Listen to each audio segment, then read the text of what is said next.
Thank you, choir, for that wonderful singing. Stand forgiven at the cross. May buntag sa tanan.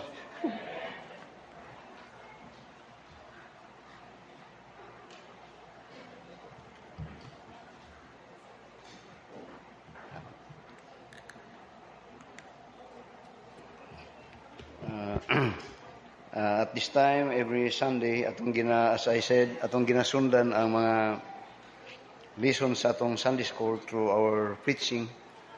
Hopefully nga ang mga doctrine that we are teaching in the Sunday school mabakapan ug mayo sa atong preaching on the divine service time. So the message is the value of forgiveness. Daghan kog title sa atong message kanay akong ginahimo daghan kay mo title. Diyon ganyan narigo ko ng buntag.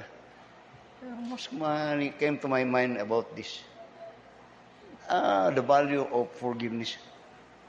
What is in your mind when you are forgiven? Unsang nasa imong hunahuna kung kanang word nga when you are forgiven? Or what it is for you when you forgive? And forgiveness or this doctrine of forgiveness was not so much preached as akong gina-recall back ni, not so much preached in the pulpit. Di kayo na ginatudlo. But thank God sa atong Sunday school kay ning abuta aning subject about forgiveness. And you see, there is when we speak about salvation, ang iyag yung uyukan ana is, you are being saved because you are forgiven. So that when you are forgiven, though you have offended someone or you are sinner, but when you are forgiven, then the truth now is that no more guilt about the sin. Makuha ninyo na. When you are forgiven, then no more guilt about your sin. Maybe you are a murderer, maybe you are an adulterer, all those kinds of sin, drug addict, whatsoever. Once you are declared to be forgiven, actually it means that you are not guilty anymore. Kaya ba mo na? I really appreciate this. Now, notice in Luke chapter 13, the value of forgiveness. Sometimes, murag wala lang ni sa tuwa. Pero I hope this time, after the message, you will appreciate that. You are saved and you are because forgiven.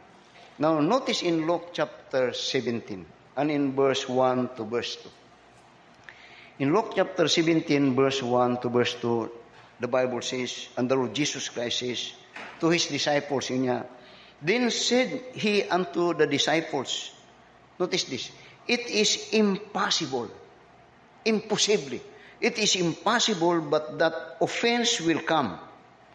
And woe unto him through whom they come. Notice the word, it is impossible. Then it says, but that offense will come. What that means? Simply means, we all will experience to be offended. To be offended. Usahay, maybe on the form of mainsultuhan ka, or on the form that you are being accused of sin, or anything that will hurt you. To offend simply means when you are offended, you are being hurt. And you are being hurt because of those things that that were given unto you, maybe in accusation, or maybe of those things that really true to you, that He said, ikaw ingani ka. So, the Lord Jesus Christ says that everyone will experience to be offended. So, He made the word, it is impossible nga ang usa ka tawo dili ma-offend. And in fact, and in truth, we could be offended and we can also offend others. Amen. Then notice, then he made mention about this, that we all be offended, but then he made this warning, says, but woe unto him through whom they come. Then said, it is better for him that a millstone will hang about his neck, and he cast into the sea, than he should offend one of these little one. But the heavy matter is that to the one that is being source of those that are offend, that would offend. Have you been hurt? Have you experienced to be shamed? Or have you experienced to be offended? Kini reality ni ng usahay kina nga nagahitabo sa tuwa nga mahon ni siya usay rason nga dunay break up of relationship. Mahon ay dunay mga usay divorce, separation, or there are cause of bitterness. Why? Because we sometimes are offended. So that kung dili ta magkaton mahibalo how to respond on it, mo ni ang imong rason that it will ruin our life and the life of those that had both parties. The value of offended. Ang title na kung tani is that, ang title akong ginutanaw niya, muna na last nga title nga, forgive for thou art also forgiven. Katunta akong gusto ba? But I think this is much more better. So that each one of us, the Bible says, could be and will be offended. So the point here is, the next thought that we need to understand is, how are we to respond when you and we are offended? Ang respond kasagaran, humanly speaking, mubalos yun ko. Balusan yun ti ka. Di ba nga na ta? Mubalos usahay yun. Kaya kung rabag kung gisumbag ka, musumbag pud ka. So that many relationships, I said, are ruined because it is impossible that we could not be offended, and we offend oftentimes also. But the point is, how are we to respond? Especially as Christian. Now, so that notice now, by the way, in Luke chapter 17 now, and in look at Matthew chapter 18. Ato ta sa mga passage din atoon nato to atong text. In Matthew chapter 18, notice in verse 21 to verse 22. What God says about this subject, this message that we are about to tackle this morning.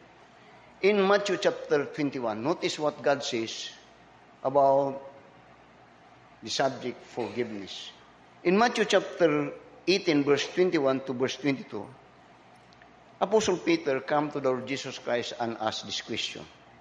And it says in verse 21, Then came Peter to him and said, Lord, how oft shall my brother sin against me, and I forgive him? Till 7 times? Then the Lord Jesus Christ said, Jesus said unto him, I say not unto thee until 7 times, but until 70 times 7. That is 490 times to forgive in a day. What that means is that God is teaching us how to respond when we are offended. The Lord Jesus Christ is teaching us when someone sin against us, how we are to respond. And Peter asked about how we are to respond, and he made mention about forgiveness. He did not say, kung batuon ka o patuon ka tinapay, pastor, batuon ni mo kuan. Kung sumbagon ka, sumbaga po, dili. God is, and Peter asked about this, then God says, 490 times. What that mean? Forgive. Forgive. Forgive. Inga na ba ta? Inga na ba ta? I have a friend Fernando, close kayo sila siyang asawa. but one offense, buak yun tanan. Kung pan ka, buak yun tanan. Destroy. Then I have advice one of kanato na tayo membro diri nga gubak gyud pud ilang panimalay. Then ingon ako pa istorya na wa mo brad ang relasyon brad ang pinganan jud brad.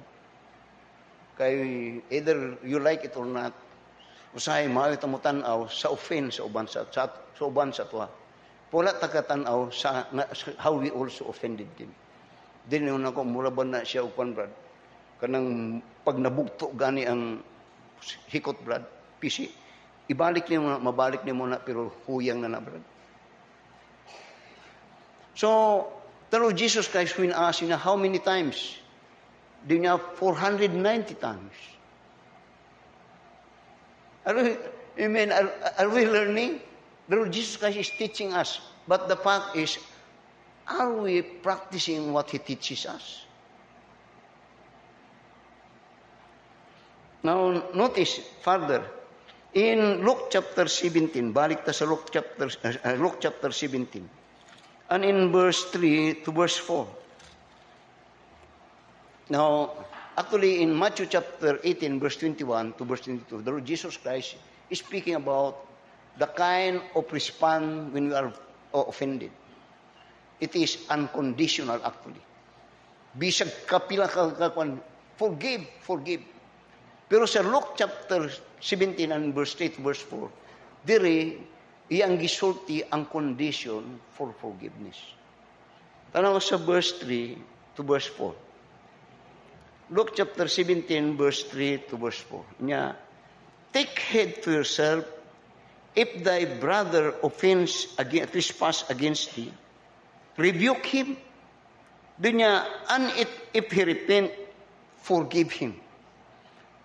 Dunya, and he trespass against thee 7 times in a day, and 7 times in a day turn again to thee, saying, I repent, thou shalt forgive him. Ang tudlo ni Ginoong Kristo dito sa unconditional. Pero diri iyang ginaiskutan karon ang condition that we are when we extend forgiveness. Tanawa ang verse 3. Para matanaw nato ba kay usahay tudlo ni sa Ginoo. Suli ni maayo ni. Dawaton nato ni. So ingon niya sa verse 3, tama. Take heed to yourself if thy brother trespass against thee. Di niya, rebuke him. Badlo nga siya. So that when you trespass, when you sin, ang teaching sa Ginoo is that the one that is being offended, God said, badlo nga siya. Nausahay, mayo ta mo offend, pero di ta gusto magpabadlong. Muna ang, okay ra mo? Muna ang problema. So, but then rebuke him, and the good thing is that if he repent, then forgive. So the condition of forgiveness actually is repentance. Meaning to say, when we offend and we come to a realization that that what we did is not good to the person, then when we are rebuked, then we should and will accept it. No, ingani. I could recall when I was still a Bible student I went to Bible school at the age of 40. Idad-idaran ako, ugnan ako sa gobyerno. Ningundan ko sa gobyerno, nag-Bible school ko. Ang opisina ni Pastor Siat, kung hindi naman yung opisina, gi-assign ko niya og limpyo dito sa silong nga doon siya ang opisina. Kay markado ko siya ba, kay nagduda siya nga dili sincere akong pag-alkad to bay. Kaya kung ginapanidan.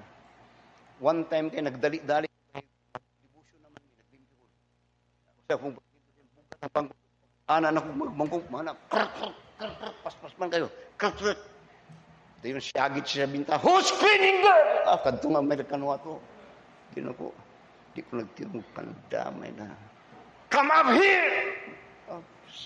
Saka ko sa opisina. Pag saka ko sa opisina, then, is that your assignment? Yeah, kung hindi ko na. Yes, sir. Is that the way you clean? You clean? What, sir? Ano ba? Grug. Are you? Do you have Gugman? Are you happy with your work? Then, ang buta pa sa buti akong ginakuan ba? Then nagarason ko. No, sir. Then niya pagkataon to kay makigarason man ko saya. You meant to see nga ako ang mali, ikaw ang tama. Kaya man kong review. Kaya kung kasaban sa akong gibon, kaya murason man ko. Ingana, pamati magmayo kay ingani man. When we are being reviewed, murason ta. Dito niya, buti mong pasabot, ako nakaroon ng mali, ug tama ka. Kaya nag-arason man ka. Din pagka magsulti na yan ito, nakaanak ko man. By chance na, I'm sorry sir, nakaanak man ko. That's it. Dili ta nagngunya, di unta ta nagdagan-dagan ug unsa-unsa, kung nag-amin ka nga, mali ka. Kung nagsuri ka ganiya, pagsulti na ko nimo, dili ta magingani nga hantod nga the point nga ako na sino imong pakasadon. Magit ninyo ang point? Oh my. Oftentimes when we offend others and we are being rebuked, sometimes when we reason, then it means sometimes that kadtong atong na-offend mo na sinoy nakasala. Mo na sinoy na mali. Dili ba na yung na? So, but the point here is that the Lord Jesus Christ is teaching about forgiveness. That forgiveness always comes when someone is repenting. And is it hard for us to repent when we know that we are wrong? Lisod ba? Always, mo nga si Pastor said kanadto, every time nga iya mo, nahimo na po ni kong manner ni. When I know that I am wrong, I always say, Brad, sorry, good Brad. Nahimo na yun ako ng practice. Kung kahibalo ka nga mali ka, unya mo dipinsa ka, ang but pasabot ron, siya ang mali. Sa ito pa, kung imo ng practice, dili ka nagkamali. Kurik ka kanunay. Og daghang mga tao nga always make reason when they had offend others. Then kung mong tanawon karon, kung ingana imong manner, sa ito pa, yun kay sipyat yun eh. I mean, maybe I'm speaking to all of us here. The value of forgiveness. So, now, forgiveness, or to forgive, or to ask forgiveness, you see in the Bible, is of great necessity. It is of great necessity. First of all, because salvation comes, repentance, forgiveness comes before repentance, and repentance, then salvation. So that you will find in Mark and in Matthew, first of all in Matthew, atong tanawon, Matthew chapter 6. Now, ang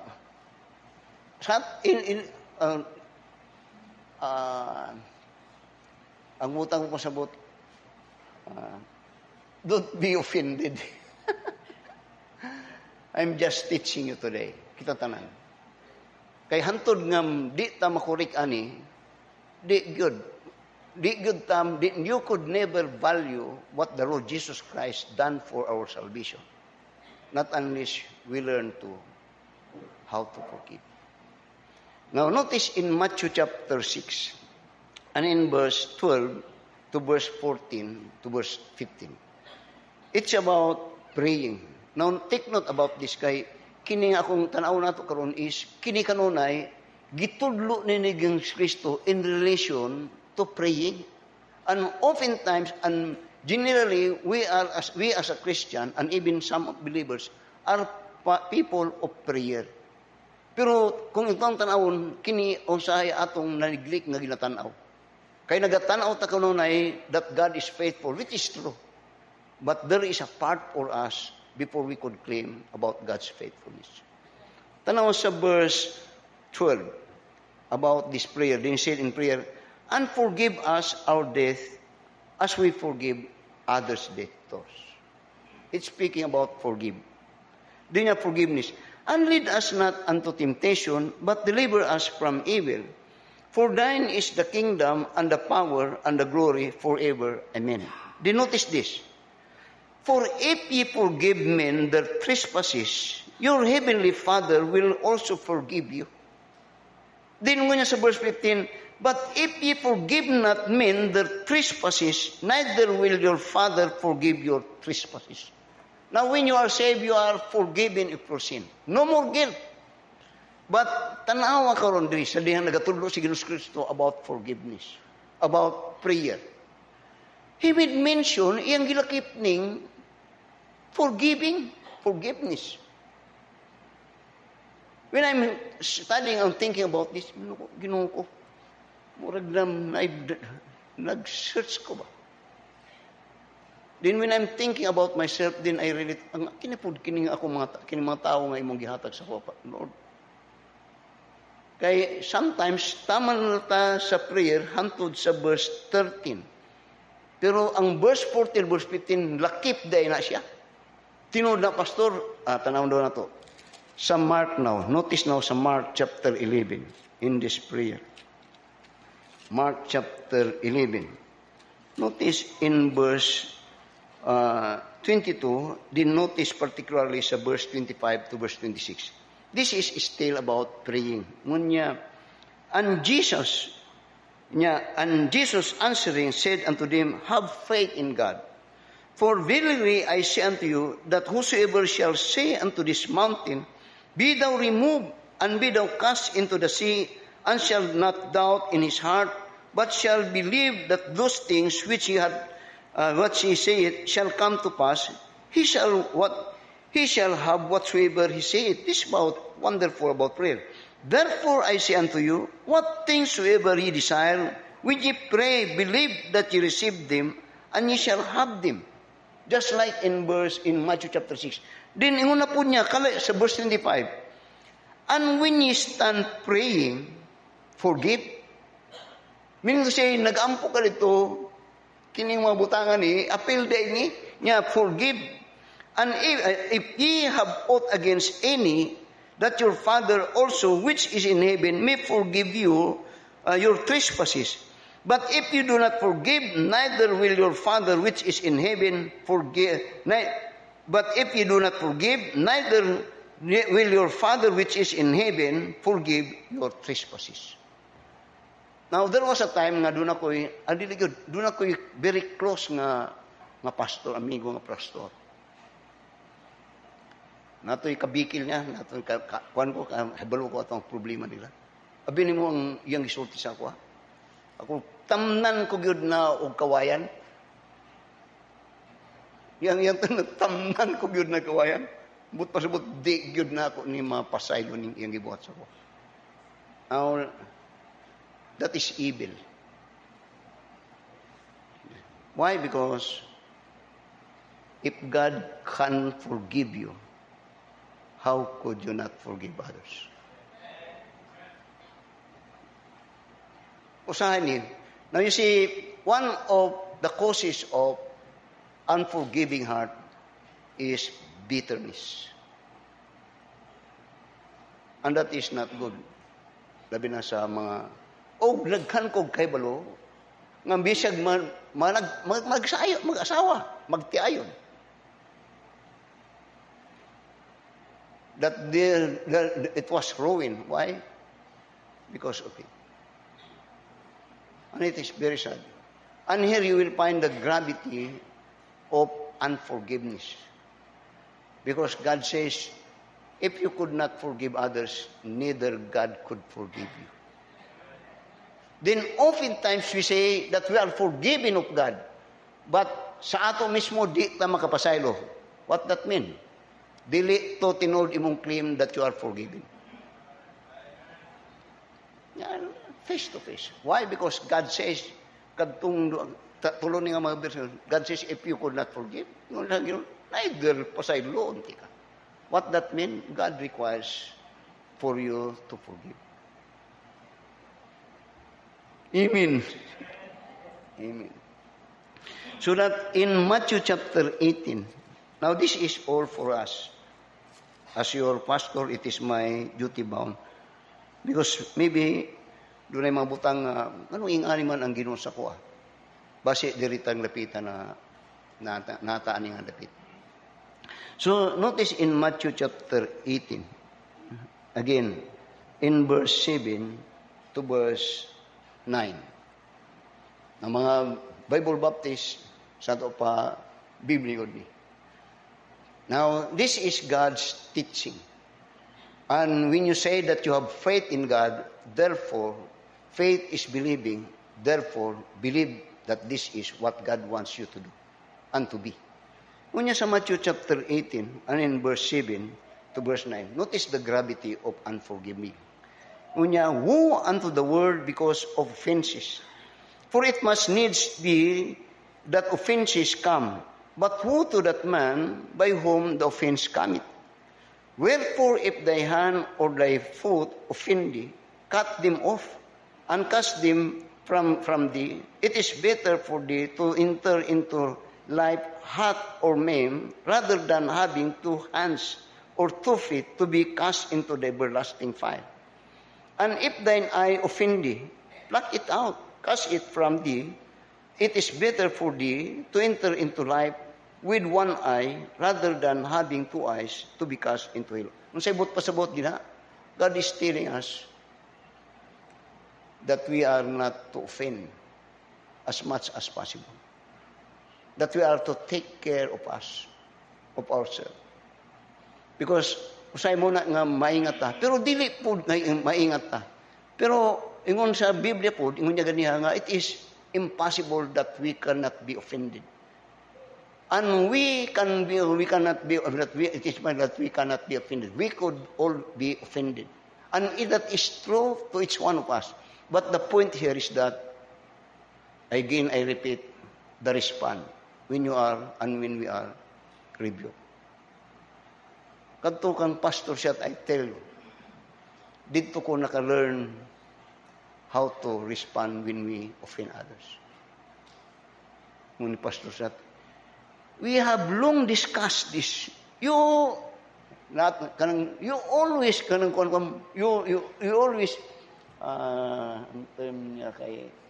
justify yourself. You always give reason. Then what come to my mind now is that I am the one that had offended you. Means imo na ako na karon ang nahimong sala, ikaw wala. Then I said ganiya nga, dito, by God's grace and mercy, nakasulti ko nga, wato sa una na. Dili mo na, sir, I'm sorry, sir. Ana si pastor siya sa pa. Ana unta to ganiha.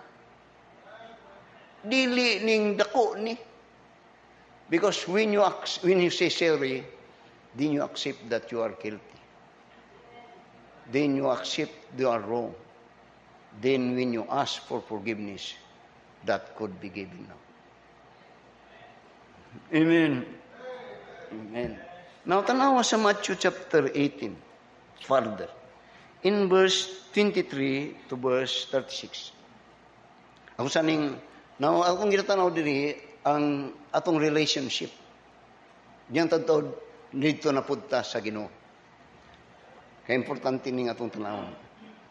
In Matthew chapter 28, verse 23 to verse 35, my Bible says that this is the law of forgiveness. In verse 24, ingon niya verse 23, ingon niya, therefore is the kingdom of heaven likened unto a certain king, which would take account of his servants. And when he had begun to reckon, one was brought unto him, which owned him 10,000 talents. But for as much as he had not to pay, his Lord commanded him to be sold, and his wife and children, and all that he had, and payment be made. The servant therefore fell down and worshipped him, saying, Lord, have patience with me, and I will pay thee all. Then the Lord of that servant was moved with compassion, and lost him, and forgave him the debt. But when the same servant went out and found one of his fellow servants, which owed him 100 pence, and he laid his hands on him and took him by the throat, saying, Pay me that thou owest. And his fellow servant fell down at his feet and besought him, saying, Have patience with me, and I will pay thee all. And he would not, but went and cast him into prison, till he would pay the debt. So when his fellow servants saw what was done, they were very sorry, and came and told unto their Lord all that he had done was done. Then his Lord, after that he had called him, said unto him, O thou wicked servant, I forgive thee all that debt which thou desirest me. Shouldest not thou also have had compassion on my fellow servant, even as I had pity on thee? And his Lord was wroth, and delivered him to the tormentors, till he would pay all that was due unto him. So likewise shall my heavenly Father do also unto you, if ye from your heart forgive not everyone his brother their trespasses. Now, diri ang Ginoong squeeze diri, ang foundation si Pedro, nagpapunta na, how oft shall I forgive my brother when he sin against me? He offended niya 7 times, daily. 70 times 7. Then iyan yung hisgutan ni nga mga ang iyang Psalms, the law of forgiveness. That here niya dunay usa ka hari that he gave the management of all his property sa iyang servant. Then came an accounting that in verse 24 niya, and when he had begun to reckon, one was brought unto him, which owed him 10,000 talents. Doon sa nga nakautang siya, ang term niya, nakautang niya 10,000 talents. Now, in the time of the Lord Jesus Christ, ang 1 talent is listen very carefully, ako nang gitanag mo yun, ang 1 talent there, in the time of the Lord Jesus Christ, is equivalent to 16 years labor wages. 1 talent is 16 years nga bayad sa imong pagtrabaho. Kay doon na siya utang nga 10,000 talents, ang but pasabot, 10,000 times 16 years, that is 160,000 years nga payment sa labor. Nga ang but pasabot, di gyud na ni kaya nga bayaran. Kay 160 years, wala na siya. Pero ang kadakon siyang bayad, mamatay na siya, nga di gyud siya kabayad. Pero gi-quit siya. Gi-pasaylo siya. Pero sa dihang, when he was forgiven of his death, sa verse 28, doon na po din siya mga tao nga, iyang gipahulam. O ang iyang pahulam is 100, ang term niya, 100 pence.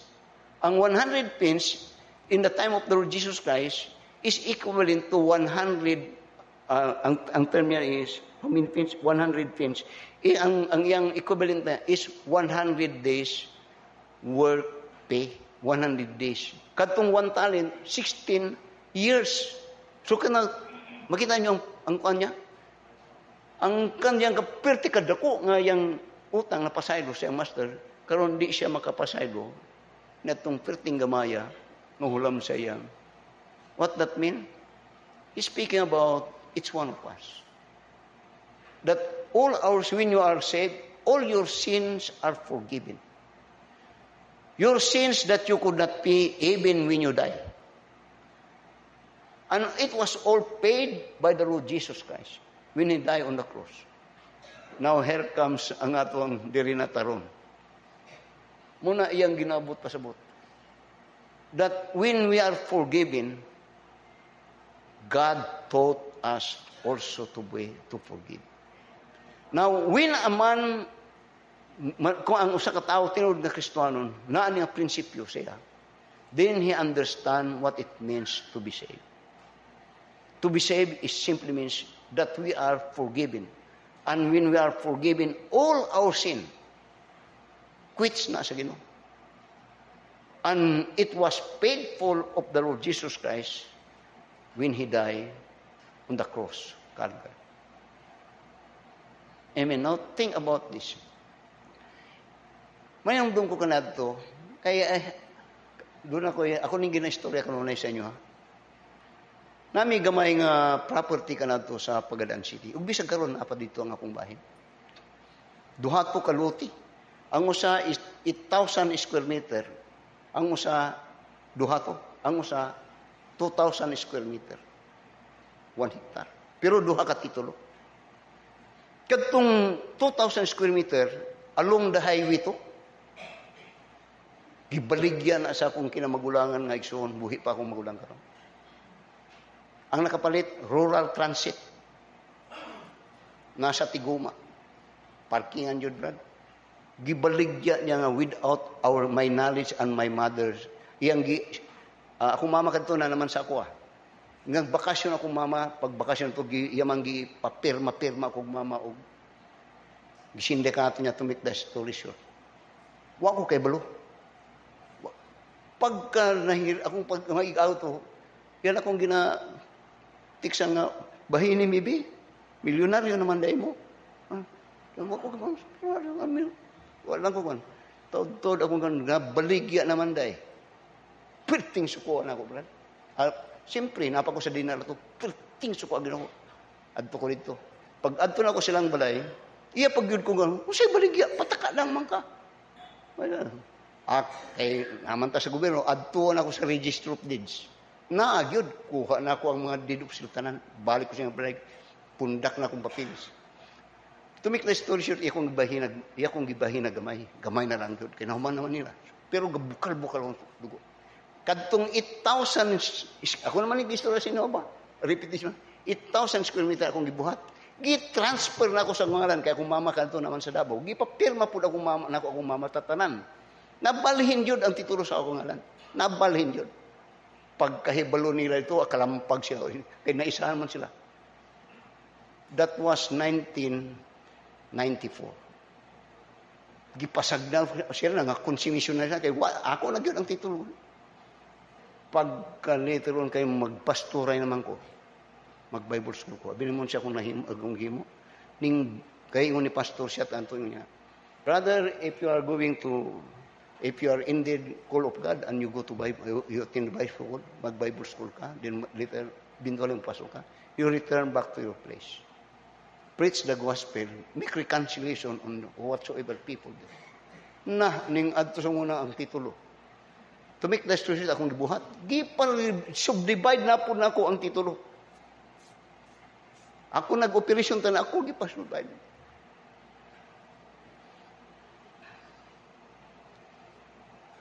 Forgiveness.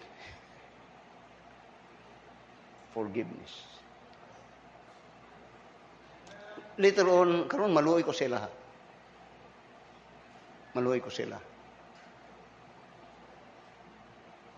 Kanto ko yaw to akong mga kaag. Have you been offended?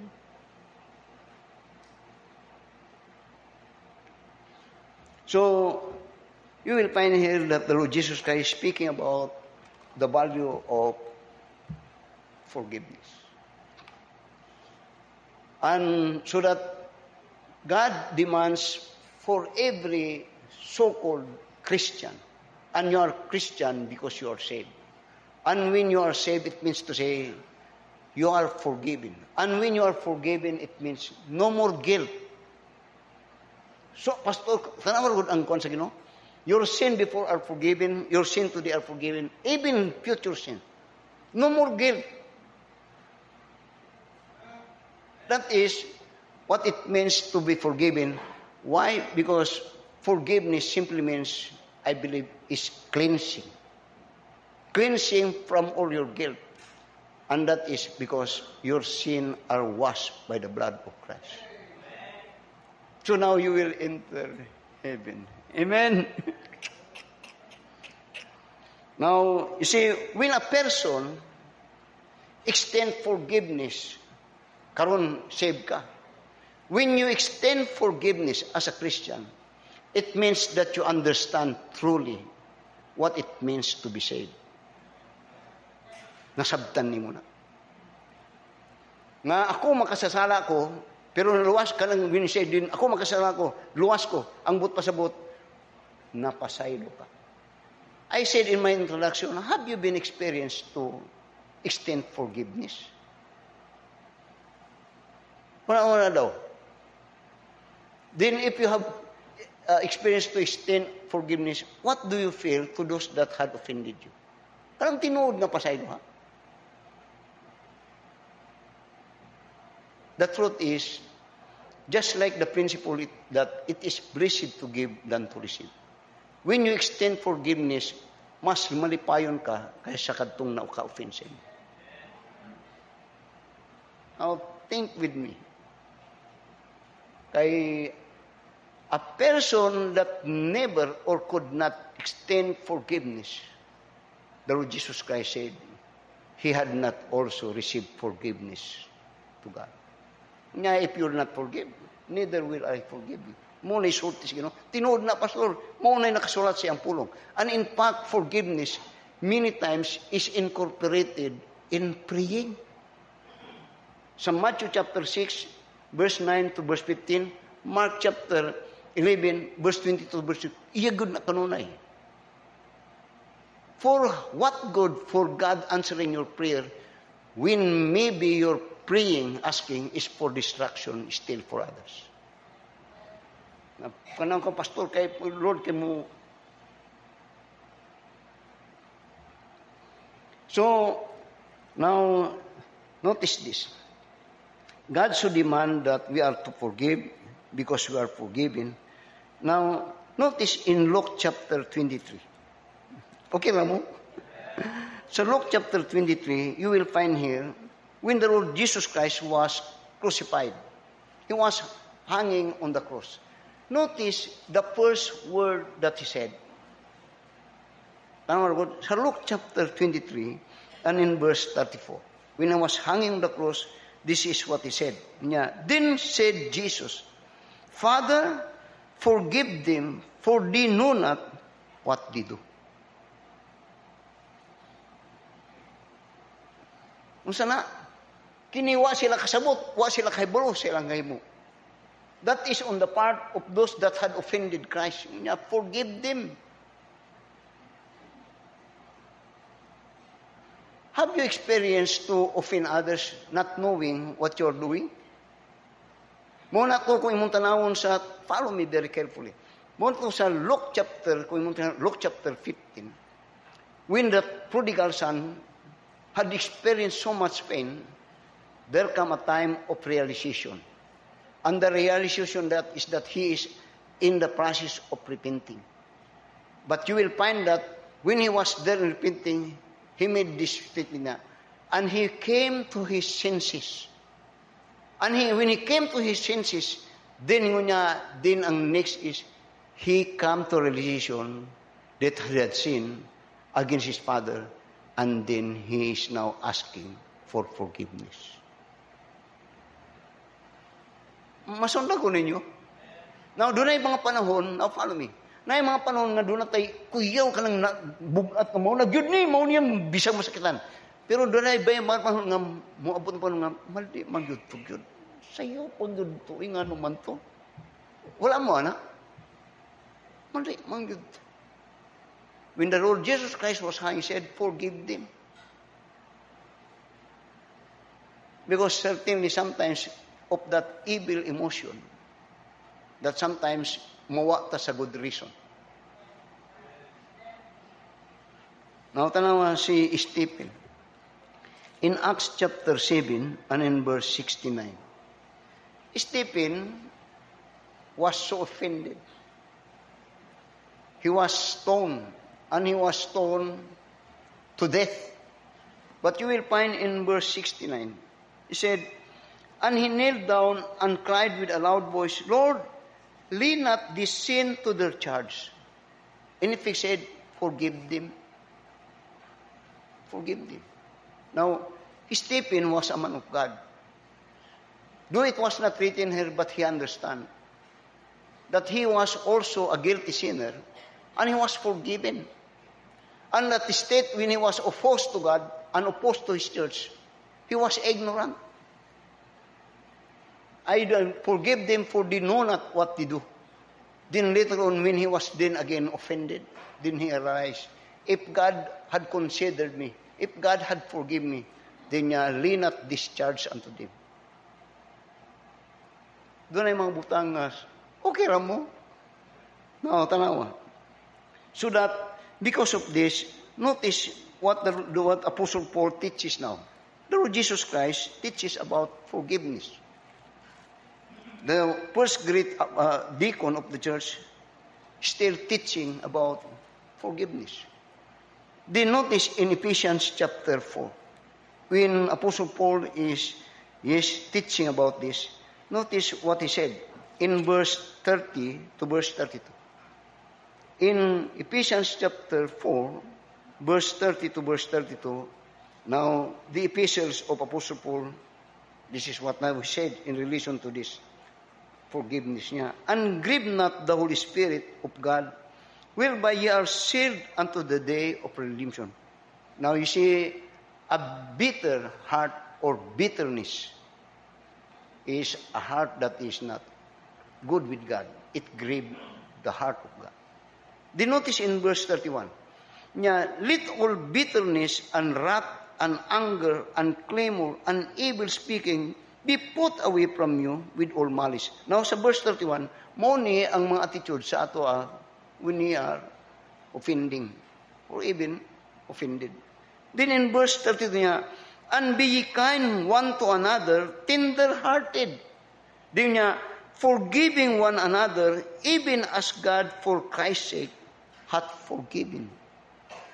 That is, what nato niya usay na nakita. Kaya usay, when we are offended or we offend others, wala ni nga mapanghuna-una. But when you come to realization and you claim, I am a Christian, I am saved, then consider this. That even if you are offended too much by those people or loved ones that you have, but remember that for all your life you have offended God, but God had forgiven you. And when God, listen, and when God forgave you, He even died for you. He gave His Son to die for your sin.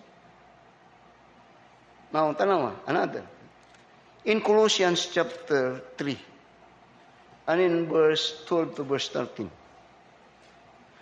In Colossians chapter 3 and verse 12 to verse 13, notice again, sa New Testament mo na yung matudlo. Doon niya, verse 12, put on therefore as the elect of God, holy and beloved, bowels of mercy. Doon niya, kindness, humbleness of mind, meekness, long-suffering, forbearing one another, and forgiving one another. If any man have quarrel against any, even as Christ forgave you, so also do ye. Now, I have known of usa ka anak, tinuyod ni, I have known, I could even name them, nga di niya mapasaylo ang yang mama. Akagra, di na mapasaylo, abot lang sanat ang nagaun, pero they were destroyed. Bisag mo lang, dili na lang ni mo na untong kuwan, pero ang gikan sa pagbuntis hantod sa naga, din nakasal nay malitong yan, pero wala gyud di. And in fact, she cursed the mother.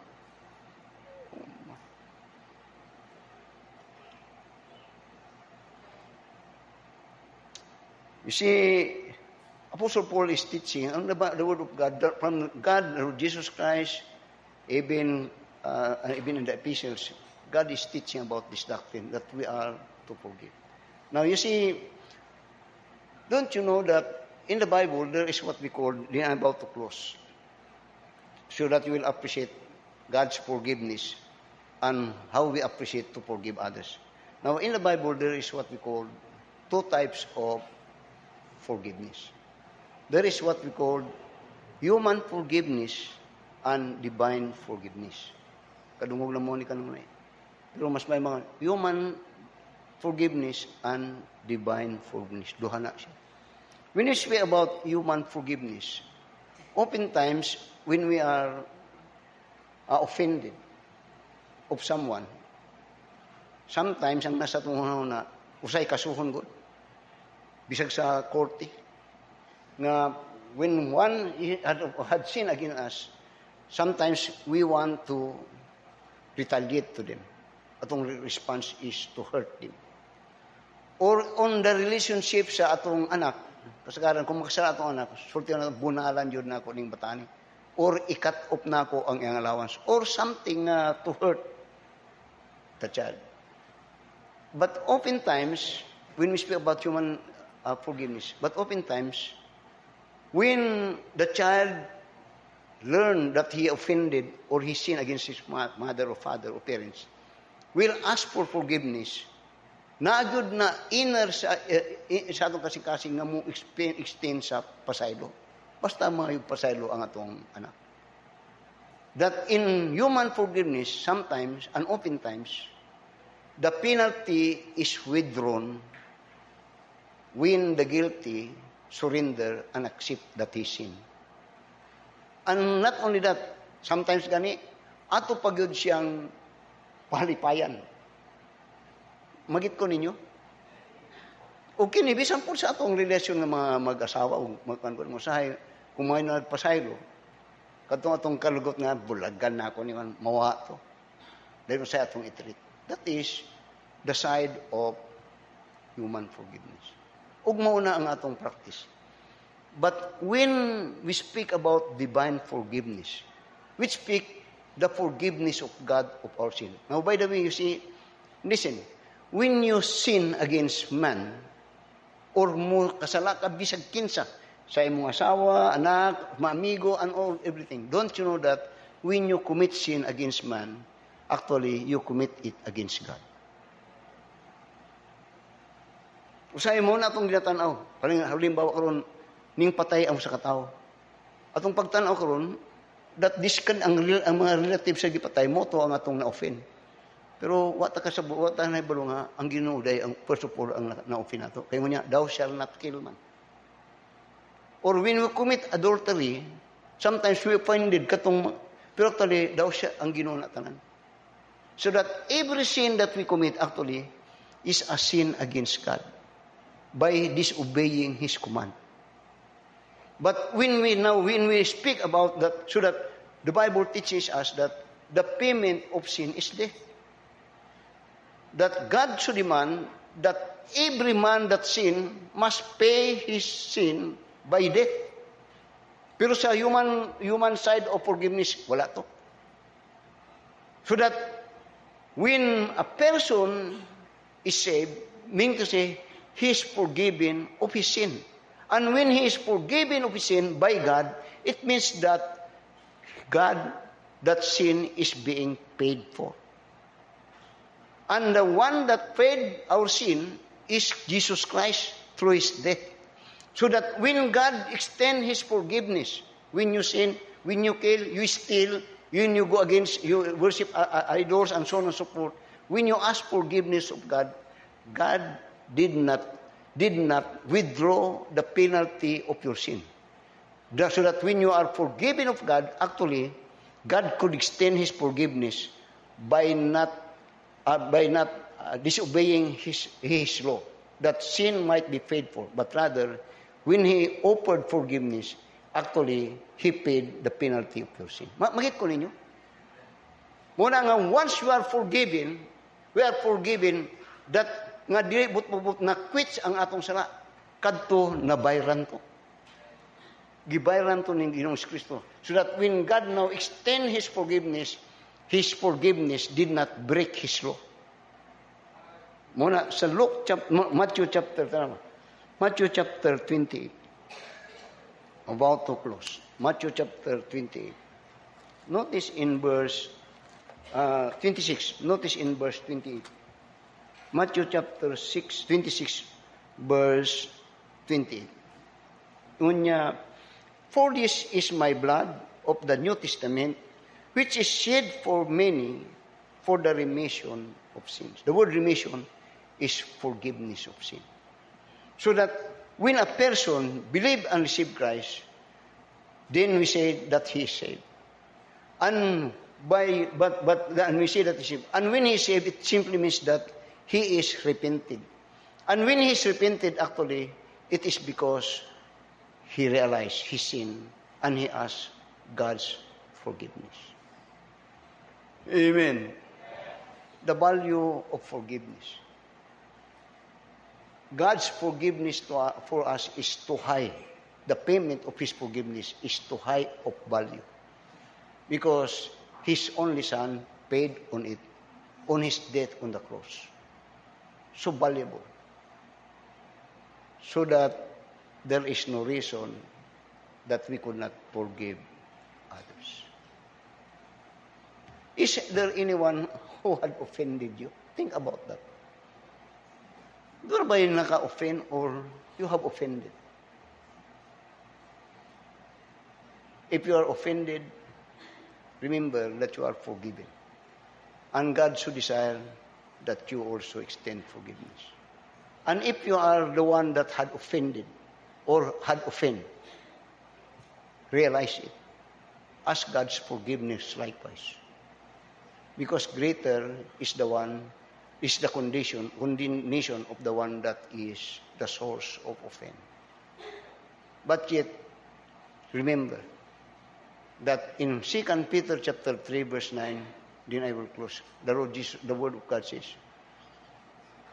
but God is long-suffering, and is not willing that any should perish, but come to repentance. And repentance came when we come to a realization that we are sin and ask God for forgiveness. Question: have you ever asked forgiveness of your sin?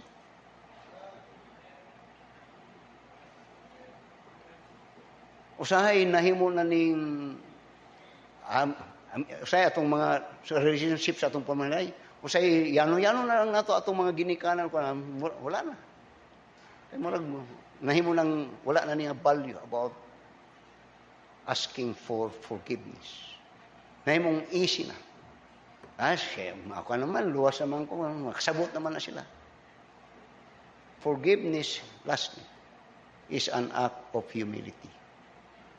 Let us all stand up and let us pray. Our dear Heavenly Father, Lord, salamat sa painumdum din sa mong pulong, and help us, Lord, to understand that a person that is saved is forgiven. And forgiveness came when we come to a realization that we had offended, and we had offended thee. And the realization is that sin is a wall that separates us from God.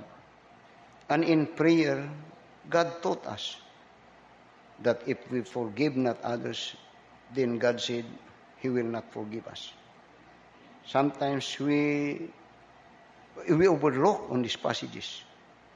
But this is very grievous because forgiveness is always incorporated in the Bible about prayer. That God so intend when we ask of Him the kind of heart that the kind of heart that we have in approaching Him when we ask of Him things that we are needful unto us. Help from Thee. Lord, salamat sa mensahe. Help others to understand that when we are saved, all our sins are forgiven, and God should desire that we are to forgive anyone and everyone that had offended us, because Christ was also so much offended. Bless as you've been blessing the message. Again, Father, I pray in Jesus' name, amen. God has spoken to your heart. Remember those people. Living for Jesus, a life that is true, striving to please Him in all that I do, yielding allegiance, glad-hearted and free. This is the pathway of blessing for me. O Jesus, Lord and Savior, I give myself to Thee, for Thou in Thine atonement didst give Thyself for me. I owe no other master, my heart shall be Thy throne. My life I give henceforth to Thee, O Christ, for Thee alone.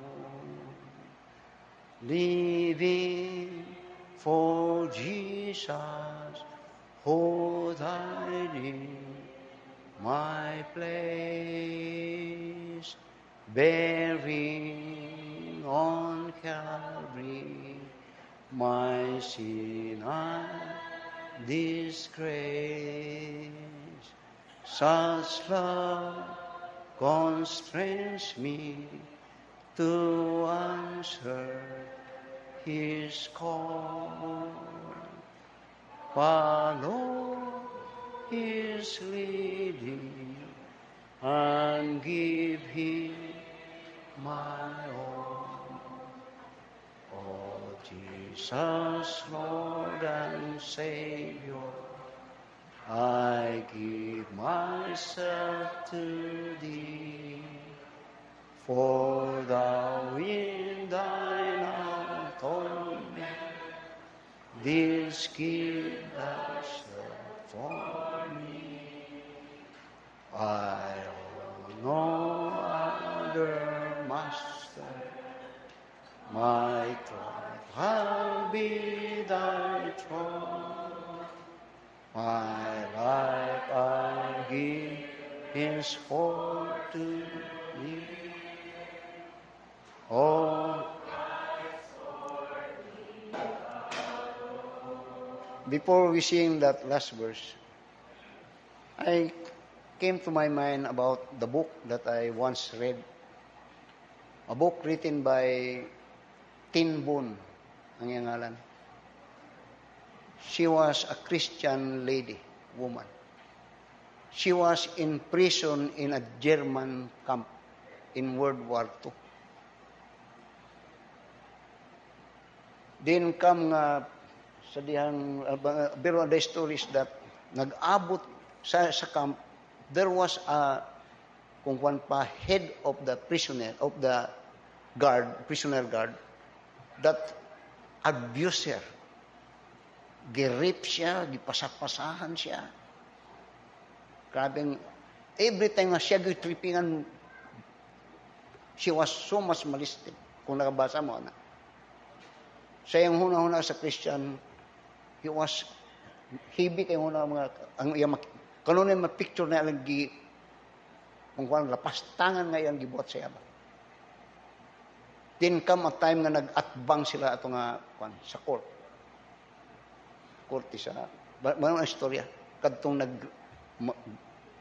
basta nag-rape siya basta nagbuhat og dawa binimo in the court ning duol si Tin Boon. Yeah. I've been praying for this. I am imprisoned in this within me. Kaya yung bitterness hatred di siya mo nakakuan siya pero nakaluwa siya. Di niya nagsasalamat ko nagkita ka.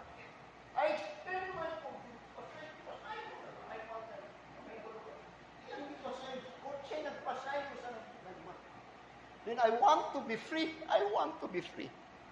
Don't you know that those that are unforgiving are the ones that are in prison? I want to be. I forgive. Oh my, mabasa niyo ito. Kuyaw ka ito. Dili, iyang istorya, dili ito ang maghatag pa sa iyo. Ang istorya to dapat patyon ito naghimo sa katong sala. Dapat patyon. Pero ako na-prison dahil ko akong nasa prisuhan. Kaysa maghunang-huna ko sa imuha. Pangit akong. Every time nga madungog na kung para sa imong ngalan, Kuba akong tibok adlaw. Hantod karon. I want to sit free. I forgive you.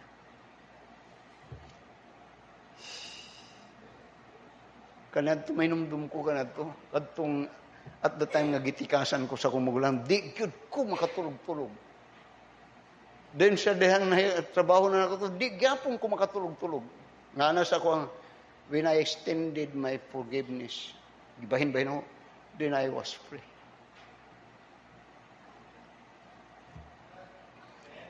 Living for Jesus through earth's little while, my dearest treasure, the light of His smile, seeking the lost one, seeking I to redeem, bringing the weary to find rest in Him.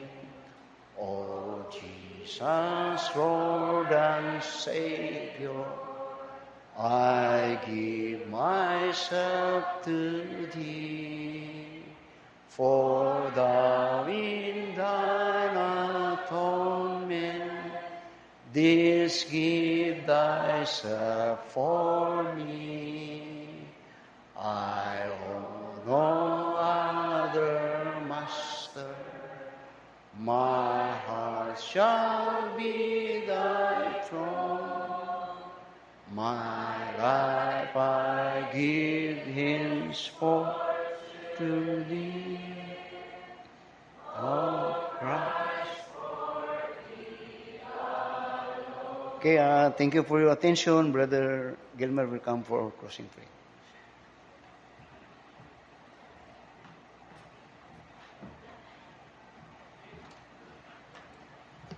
Magampo ta. Our most gracious and loving Heavenly Father, we are so blessed with the message this morning, the value of forgiveness. Salamat Ginoo sa imong gidunol kanamo nga kapasayloan. Salamat Ginoo that because of that, we became your children and we received that eternal security of salvation. Salamat Ginoo nga amo karong nahatagan og importance Ginoo kanang word nga forgiveness. Og tabangi kami Ginoo nga kami usab makatunol usab sa among forgiveness sa mga tao nga naka-offend kanamo. And if we offended others, help us and give us that soft nga kasing-kasing Ginoo nga mangayo og pasaylo. Nga sama kanamo nga mutunol og pasaylo, kami usab angayan nga matagan usab og kapasayloan. Og ikaw ang tinubdan niya ng pagpasaylo Ginoo. Salamat kayo sa imong gugma og compassion Ginoo diin mao kana ang ground Ginoo sa imong paghatag og kapasayloan alang sa tanan. I pray Lord that daghan pang mga katawan Ginoo nga makaplagan ikaw, makaila kanimo ug ma-experience nila usab ang kapasayloan Ginoo kay daghang mga tao karon nga kana ang ilang mga problema Ginoo unsaon nga makabaton sila og kapasayloan sa ilang mga sala. Diin ang pinakatinubdan gyud kundi ikaw Ginoo. Thank you Lord for the message. Thank you Lord for Pastor Claver for using him to feed us with the wonderful message from your word. Salamat Ginoo sa imong mga katawan nga niya karon malipayon kinasing-kasing nga nagaduol kanimo Ginoo nga makahatag og pagsimba og makahatag og kalipay diha kanimo Ginoo nga diin ang ilang oras ilang gihatag Ginoo to worship Thee in the spirit and in truth. Sa mo pagpauli karon among gipangamuyo ang imong paghatag kanamo og safety even for those people nga mouli sa layo-layo nga dapit Og salamat Ginoo for our visitors today. Magtiayon nga Gonzales for their presence Ginoo, and even for Brother Winfred and his partner Ginoo nga nakauban namo sila pagbalik karon. And as we go back home Ginoo, among pagabalonon ang dako nga kalipay sa among kasing-kasing diin nakasimba kami kanimo Ginoo. Salamat ning higayuna o pabalik ka kami ning kahaponon sa pagbadayon namo sa pagsimba kanimo. And the grace of the Lord Jesus Christ and the love of God the Father o ang pakigdait communion sa balan nga Espiritu makiguban kanamo. In Jesus' name we pray. Amen.